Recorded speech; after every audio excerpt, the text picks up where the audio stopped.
सुख दुःखाची ऊन सावली घराघराची आहे कहाणी हवे हवे से सुख वाटे हवे हवे से सुख वाटे नको नको से दुख वाटे नको नको से दुख वाटे सुख दुःखाची ऊन सावली घराघराची आहे कहाणी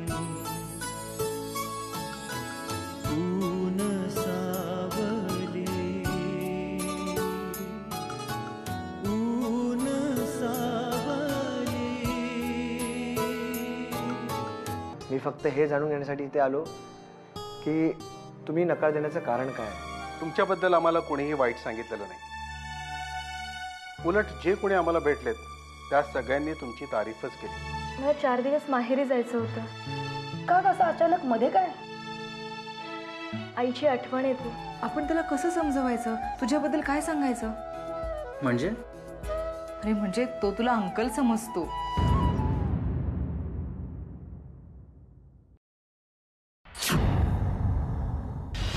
सासूपणा आधी बंद कर. खूप झाला. त्या चोट्या बाहेर जायचंच कळलं ना? का सोडायला येऊ? तुझी कुठली कारण नको नको. रडण्याचं नाटक आधी बंद कर.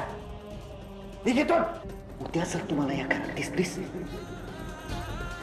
तर मी हे घर सोडून निघून जाईन कायमचा. विदू बाळा काय झालं? मला नाही का सांगणार? तुला काय सांगू आई? म्हणजे आई अगं रडू नकोस बाळा. धीर धर. नाही सांगायचं तर नको सांगूस. तसं नाही काय. तुला नाही सांगणार तर कोणाला सांगणार? घाबरू नकोस. मी आहे ना तुझ्या पाठीशी. हिम्मत हारायची नाही. पण माझ्याच आयुष्यात असं का घडतंय? म्हणजे शेखर मला काय? त्यांनी मला माहेरी पाठवून दिलं.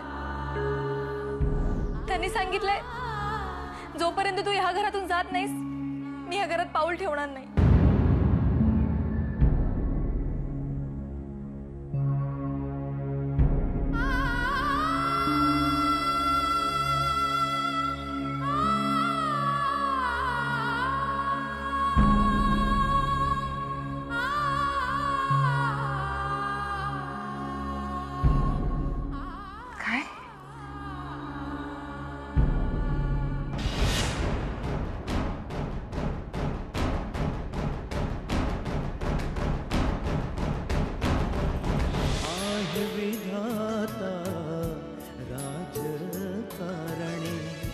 सुख दुःखाची तुझीच करणी नको अशी मज जीवन सरणी नको अशी मज जीवन सरणी करीतो आहे तुझी मन धरणी करीतो आहे तुझी मन धरणी सुख दुःखाची ऊन सावली घराघराची आहे कहाणी. विद्या बाळा काळजी करू नकोस. आम्ही आहोत ना. हे बघ यातून मार्ग निघेल काहीतरी. बाबा बोलतील शेखरशी. मी सांगेन त्यांना विद्याची यात काहीही चूक नाहीये.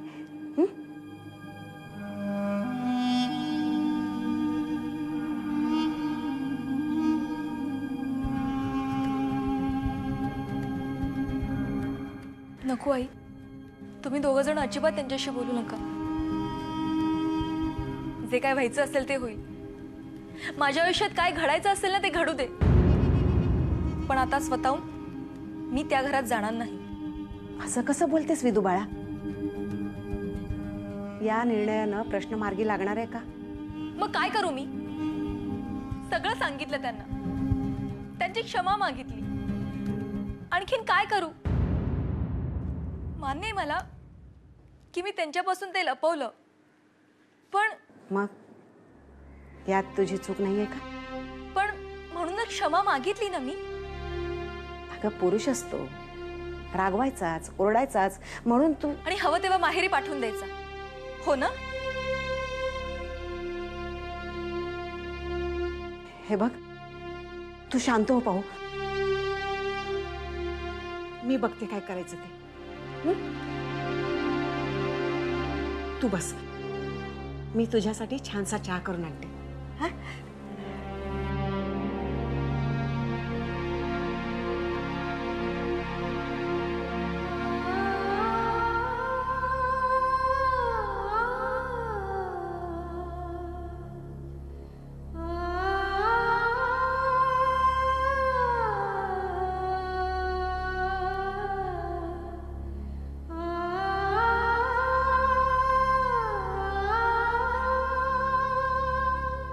ऊन सावली.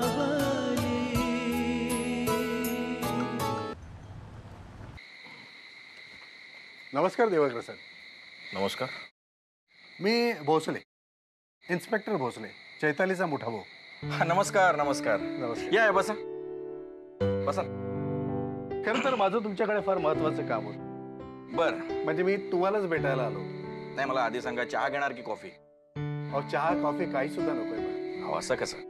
तुम्ही पहिल्यांदा आमच्याकडे आलात. प्लीज, खरंच मला काहीच नकोय. रिअली?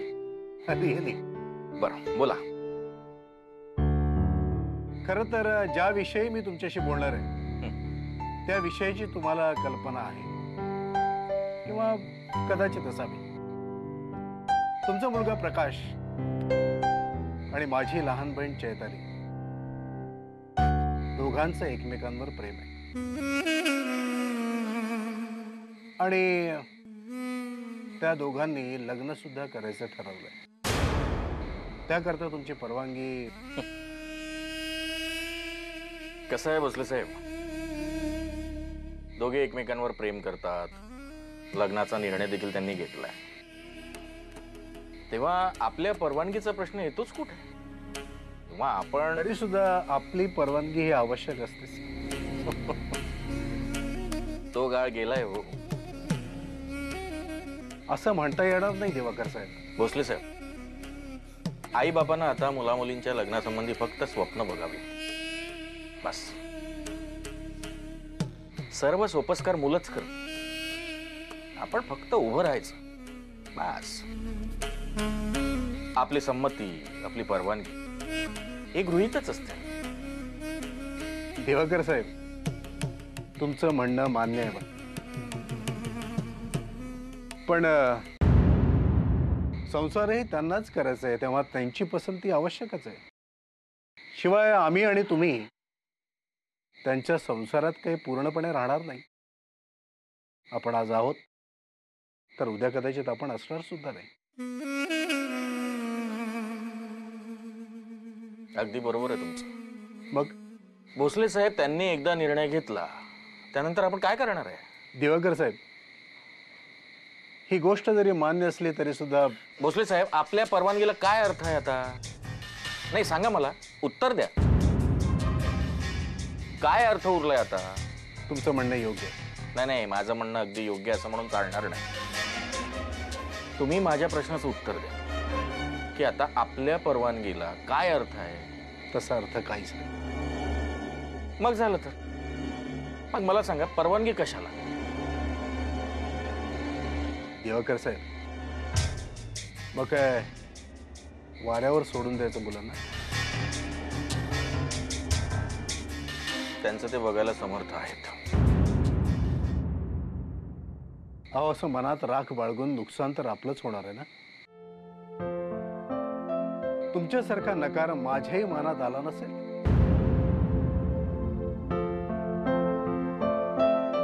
पण काय करणार, शेवटी पर्याय नाही म्हटल्यानंतर आपला होकार देणं हे आलंच.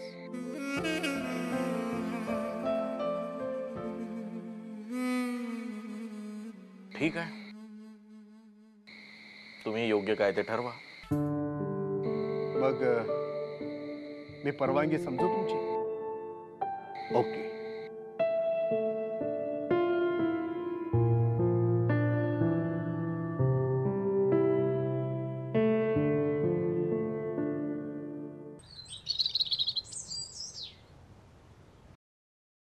Welcome dad, welcome.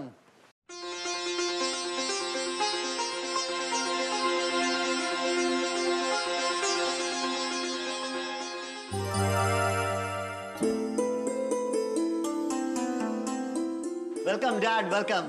थँक्यू. आप्पा थोडा बॅग नेऊन ठेव. So dad, welcome back home. नाही नाही, घर तुमचंच आहे, मी होतं तुम्हाला वेलकम करतोय. क्या बात आहे भाई, क्या बात आहे शेखर. चेंज झालाय रे तुझ्यात, पण हा तुझ्यातला बदल आवडला मला. I like it. काळानुसार बदल होत असतो, त्यामुळे माणसालाही बदलावं लागतं ना.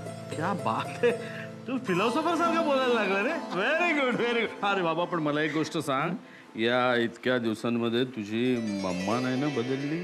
डोंट वरी डॅड, डोंट वरी. हे जग बदलेल, पण मम्मा कधीही बदलणार नाही. तो विश्वास होता मला, म्हणूनच आल्याला विचारलं, तुझी मम्मा नाही ना बदलली? नाही तर मी निघतो. आल्या बदललेलं नाही. आलात आणि आल्या आल्या झालं सुरू. हा, तुम्ही दोघांनी मिळून माझी थट्टा मस्करी करायला सुरुवात केली. नाही ग, मी आपलं सहज त्याला विचारत होतो. पण असो, काही असो, इतके वर्ष परदेशात राहिला, पण स्वभाव काही बदलला नाही. कसा बदलणार? आता इतके वर्ष तू इथेस, बदललीस का? अगं, माणूस परदेशात जाऊ नये आणखी कुठे जाऊ, त्याचा स्वभाव कधीही बदलत नाही. क्या बात आहे बेटा? You absolutely right dad. लगेच आपलं हो म्हणाला तयार. काय मग मी काय चुकीचं बोललो? नाही आता एक मिनिट बाबा शेखर. अरे पुरे, जर तू आणखी बोलायला लागलास, पट्टा सुरू झाला तर थांबणार नाही. कळत कसा? बाकी काय म्हणते? तुमचा लाफ्टर शो संपला असेल तर आधी बसा. अरे हो, मी फार लांबून आलो, विसरलो बसा होतो. बसा आधी. काय चहा पाण्याचं काय ते बघा. सगळं बघते, आधी बसा आरामात. मला जरा साखर कमी. कळलं कळलं, परदेशातून आलाय ते कळलं मला आता.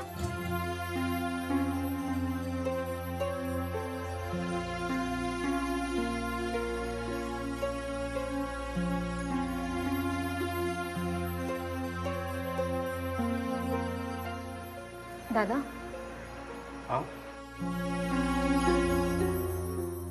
तू गेला होतास प्रकाशच्या बाबांना भेटायला? हो. काय म्हणाले ते? अगं, तू कशाला काळजी कर, मी आहे ना. मग झालं तर. नाही म्हणजे काय म्हणाले प्रकाशचे बाबा? प्रभा का करते? किचन मध्ये आहे, स्वयंपाक करतेय.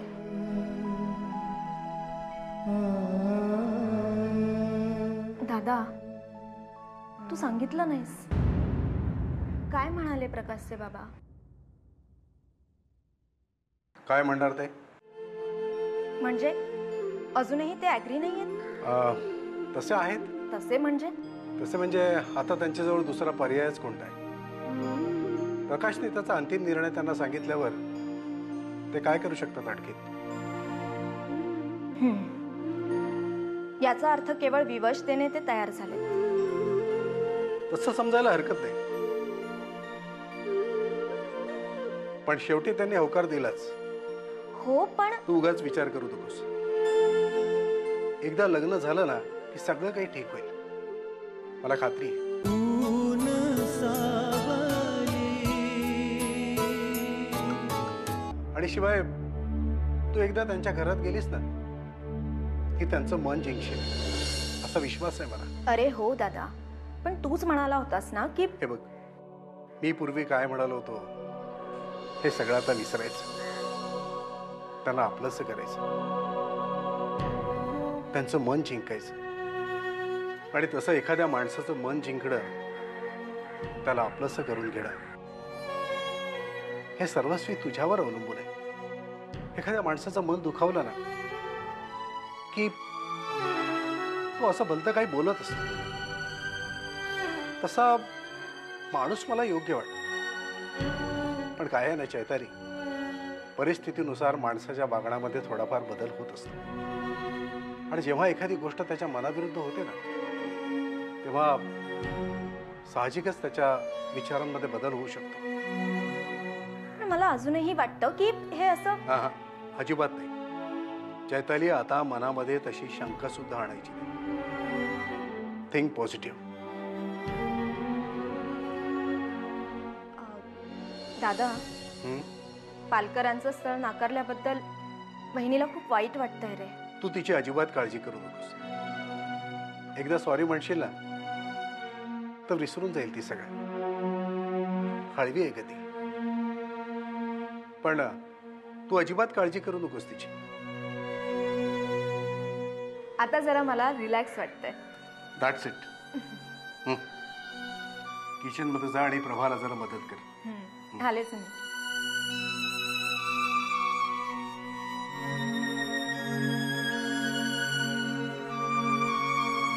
परमेश्वरा,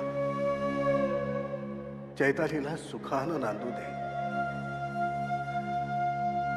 देवा, मला दुसरं काही सुद्धा नकोय.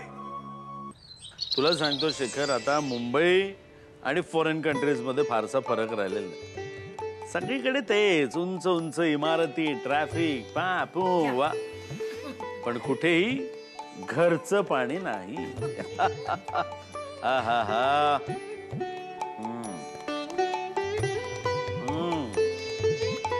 हा हा वा. मग काय श्रीमती, कशीस? छान, मज्जे. अरे वा. अरे वा काय म्हणताय? तुमच्याशिवाय कशी असेल मी? पर्याय नव्हता म्हणून राहिले. हा, पण म्हणून इतके दिवस. नो तक्रार. तुला तक्रार करण्याचा अधिकार नाही. एक मिनिट. मी जाताना म्हणालो होतो ना तुला, चल माझ्या बरोबर, म्हणालो होतो की नाही रे? तुला घर सोडवलं नाही. तू घर न सोडल्यामुळे इथेच राहिलीस. मग आता तक्रार करण्याचा तुला अधिकार नाही. हो, पण म्हणून इतके दिवस राहायचं? जरा दम घेऊ देशील? आल्या आल्या कसली तक्रार सुरू झाली हिची. बाबा, मी तुम्हाला सांगतो हा, काय झालं ते. ए, काही सांगू नको, काही बोलू नकोस तू. काही सांगायची गरज नाहीये. अरे सांगतो काय ना. सांगतोस? बाबा नव्हते तेव्हा अगदी सुतासारखा सरळ होता, आणि त्या बाबा आले तर लगेच सुरू. काय केलं काय आमच्या चिरंजीवानी? काय हो, तुम्ही आता बोलतच बसणार आहात का फ्रेशली होणार आहात? अगं, आधी माझ्या मनात जे साचलंय ते तरी बोलू दे मला. आता काय काय सांगू तुला. परदेशातून निघालो आणि विमानानं जसा आपल्या मातृभूमीमध्ये प्रवेश केला, मन उत्साहानं भरून गेलं. चेहऱ्यावर आनंदाच्या छटा उमटल्या, डोळ्यातून आनंदाश्रू व्हायला लागले. मी सांगतो, माझंच मला कळना मला काय होतंय आपली मातृभूमी बघून. जिकडे बघावं तिकडे हिरवंगार. मन नुसतं असं आनंदानं भरून गेलं. बाबा, खूप छान अनुभव असेल ना तो. काय सांगू तुला बेटा, त्या दृश्याचं वर्णन मी शब्दात करूच शकत नाही. पुन्हा एकदा मीही हेच म्हणेन की सारे जहां से अच्छा हिंदुस्तान हमारा. फ्लाईट मधनं उतरलो आपल्या मातृभूमीवर.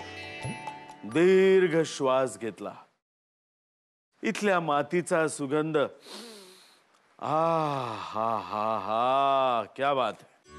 कविराज, तुमचं काव्य वाचन संपलं असेल ना, तर चला फ्रेश व्हायला चला. ही ना अगदी आरसिक आहे रे. पण सांगतो जरा ऐक. खरोखर मी इथे उतरलो आपल्या मातृभूमीवर, तो असा मातीचा सुगंध आला आणि लहानपणीची कविता आठवली मला.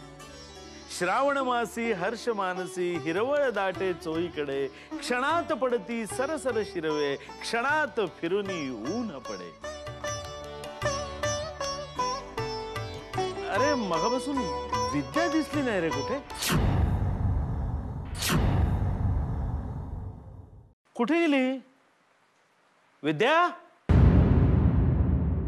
विद्या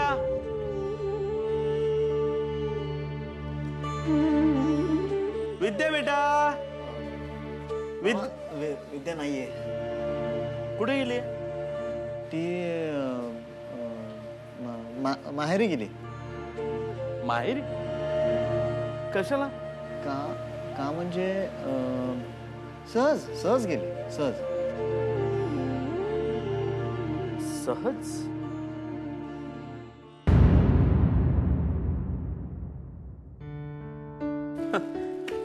ओके चला मी फ्रेश होऊन येतो.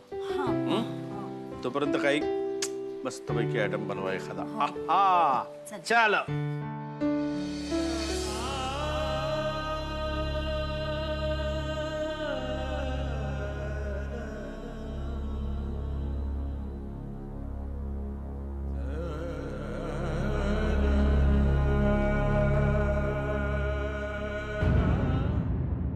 यापुढे मी तुझ्यासोबत मार्केटमध्ये अजिबात येणार नाहीये. तुला काय पाहिजे ना ते स्वतः जाऊन आणायचं बस. का माझ्यासोबत का नाही येणार? तुझ्या त्या बार्गेनिंगच्या सवयीमुळे मला ऑकवर्ड फील होता. शेखरचा फोन आला तर त्यालाही सांग म्हणा मी काही येत नाही. आल्यासारखे आणखी 4 दिवस राहते. कळलं? हो. येतो ना शेखरचा फोन. हं? बोल. कशाबद्दल? अगं ड्युटीवर जाताना तू काहीतरी म्हणत होतीस ना मला. हा ते होय. तेवढ्यासाठी चालत तुम्ही? हो